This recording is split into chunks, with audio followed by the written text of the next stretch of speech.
My name's Dan Cavadini. I'm a fourth generation dryland wheat farmer and cattle rancher in northern Douglas County, outside of Bridgeport.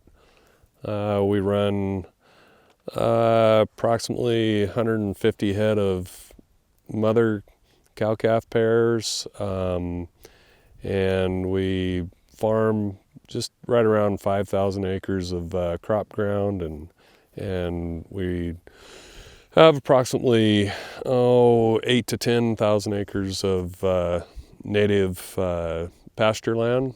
I farm with my son, my cousin, and my mother and father on the operation.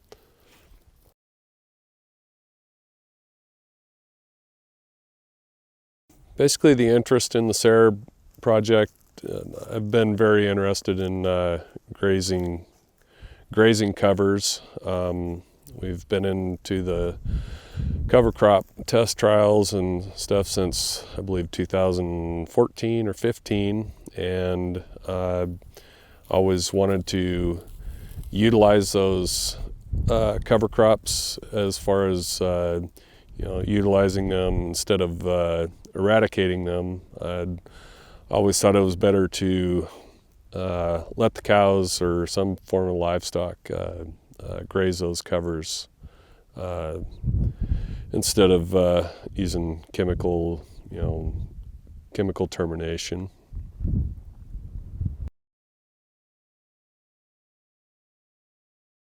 So we started direct seeding in, I believe it was 2014 is when we started direct seeding. So we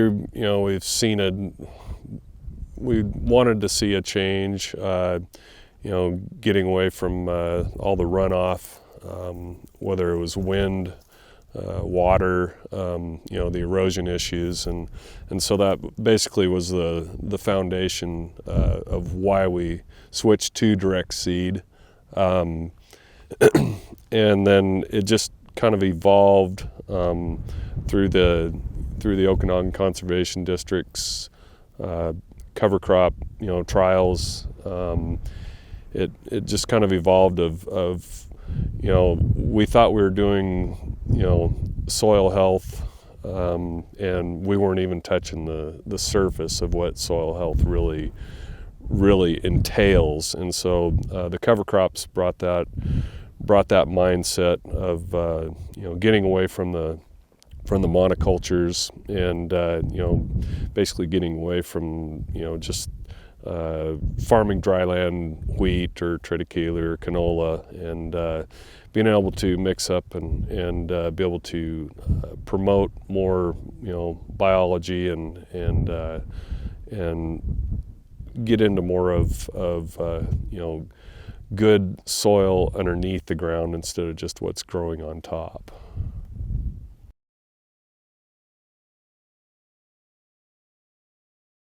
Why I'm interested in soil health is I believe that we've depleted this ground over the last 100+ years, and so I really think that we can make a huge difference, but it's not going to be overnight. To be able to get this ground back to more of a natural state and not just rely on your pesticides and fertilizers to keep growing a crop. Being able to get the biology back into the ground is a huge part, and it's like I say, it's not going to be overnight, but I feel small steps and projects like the SARE program. They help educate us and be able to get us in a different mindset and be able to promote it, not only promote it, but see it on the ground and see what it really does entail. And like I say, we're just touching the tip of the iceberg is what I feel.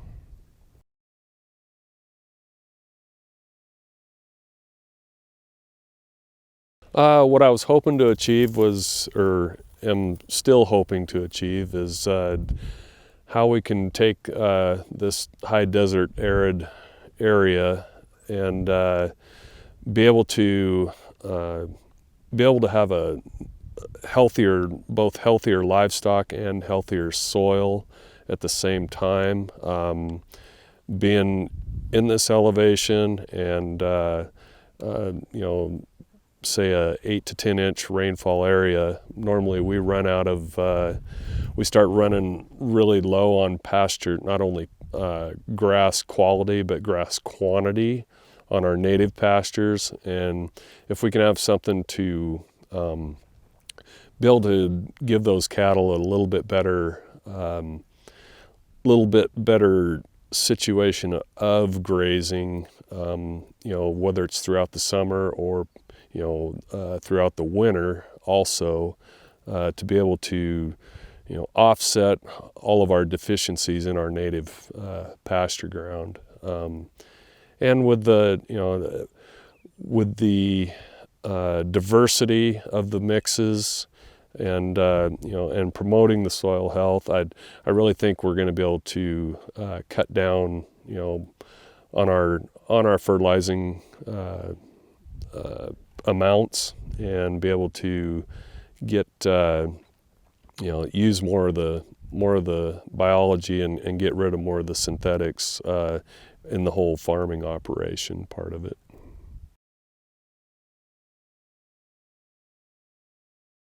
The challenging part was just logistics, being able to make sure that things were planted on time in the right areas, being able to do the checkpoints, keeping the cattle out of the check areas. Very hard to put my cattle on, let's say in the middle of June, middle of July, whenever it was, when we would graze those areas. Those cows were looking for anything and everything, and you were kind of throwing them into a quite a perfect scenario of where they weren't used to having green like that, and so they were pushing. They pushed very hard, and it was like throwing a kid into a candy store. So the kids were going to shove and to try and keep the project on basis. That continued to be a challenge.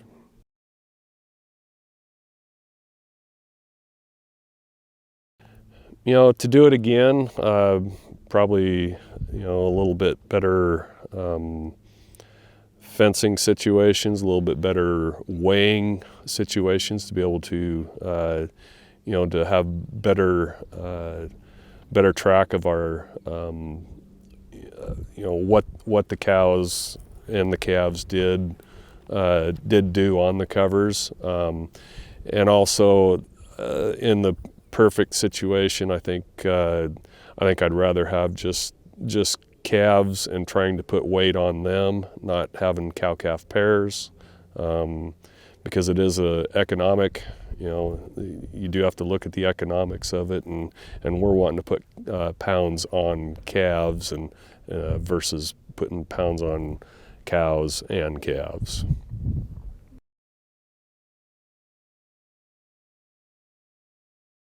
Yeah, the positive things that we've seen on the cover are the cattle are a lot more relaxed. They're a lot more on their natural state. They seem just a lot more at home. They're comfortable. They have I've used the term kid in the candy store.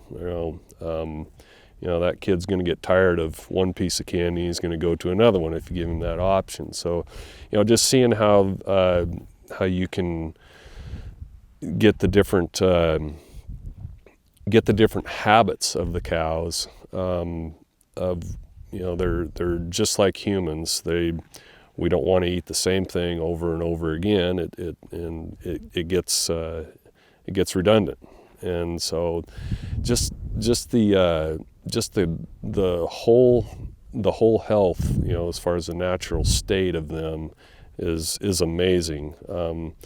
Just the difference of when they're on it versus normally when we're supplementing cattle like this time of year, even though it doesn't look like it, when we're normally supplementing cattle with feed and feeding them every day versus them being on a cover crop, it makes a huge difference of how the cows are spread out. They're not laying, they're not pushing fences, they're out, they're having to work for their food, and it's just like us trying to get exercise. If we're out and we're having to hunt for that food, we're a lot healthier. If it's being given to us and we're sitting around, we get bored, and we're just not healthy. We're not keeping our body moving. And cows want to move. They do. They want to rest just like us, but they want to move, and they want to be active, and then they want to relax. And we see that all the time. Instead of seeing a lot of trails through fields or pastures, we see a lot less trails going through. And so that shows that they are just meandering because they're happy. And so hopefully that answers that.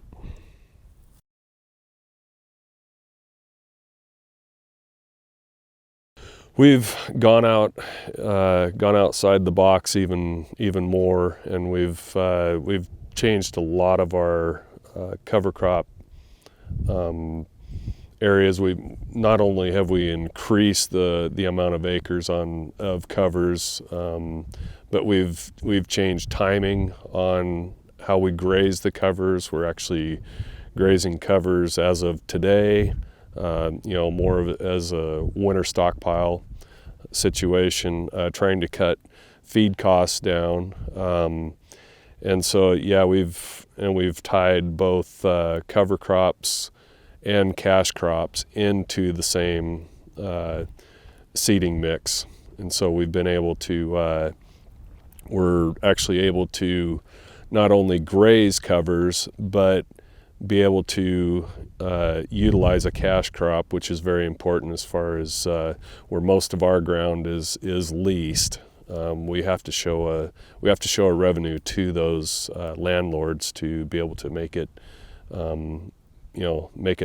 economically viable for both the producer and the landowner.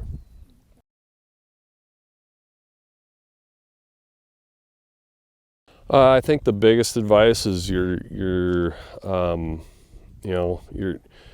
not all size fits, or not one size fits all. We have the luxury, I guess, in some certain terms, that we were already into the cattle. We've had cattle on this place.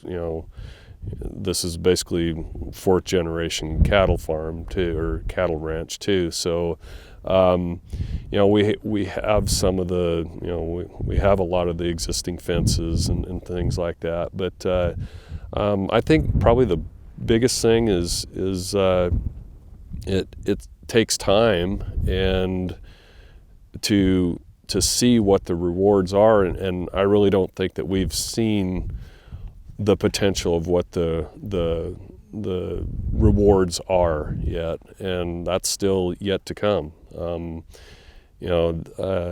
that's why we do these projects, is number one, for our own benefit, but for a lot of other people, because if they don't look at it as, a lot of people want to see the facts first, and we didn't really have that luxury, but I'm glad we haven't had that luxury, because that just keeps pushing us to have new ideas and to expand it. But don't be a naysayer until you try it on your own place.